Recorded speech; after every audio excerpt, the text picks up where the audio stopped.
Centre historique de Carthagène, restaurant Olala.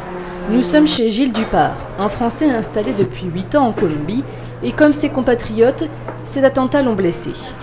Franchement, moi, ça m'a vraiment fait mal, quoi. J'en ai pleuré, au 7 janvier, c'est un truc qui... C'est complètement irréaliste, quoi. T'y crois pas, quoi. Je trouve ça très douloureux, quoi. Je trouve ça vraiment injuste.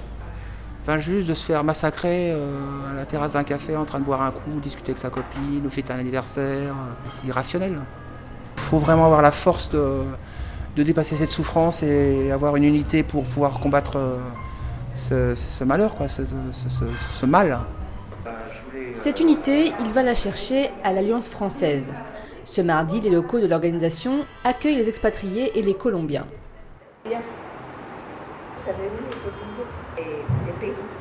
Il y avait un besoin à deux niveaux, un besoin émotionnel. C'est vrai qu'il y a beaucoup de Français qui vivent ici à Carthagène. Personnellement, en tant que directeur, j'ai reçu beaucoup d'appels de solidarité, de Carthaginois, de Français. Quelques discours de la consul honoraire française, puis 1 minute de silence en mémoire des victimes. Le rassemblement fut sobre. C'est pas de la colère. Non, c'est pas de la colère, c'est beaucoup de tristesse.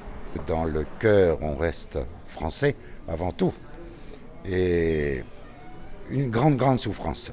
Même à distance, on souffre, oui, beaucoup. Pourquoi ? Parce qu'on se rapproche de sa famille qui est restée là-bas, de ses amis, des gens que l'on connaît, de ses coutumes, de son pays pour lequel on a lutté, parce qu'on sait que nos parents, nos grands-parents et nous-mêmes avons lutté pour défendre un drapeau et pour défendre une patrie.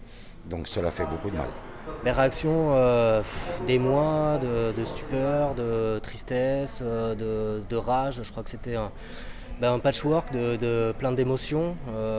Après avec le temps on essaie d'être un petit peu plus rationnel, de pas, on entend beaucoup, mais c'est vrai que malheureusement, qu'on veuille ou qu'on veuille pas, on fait de mauvais amalgames, très, très sûrement.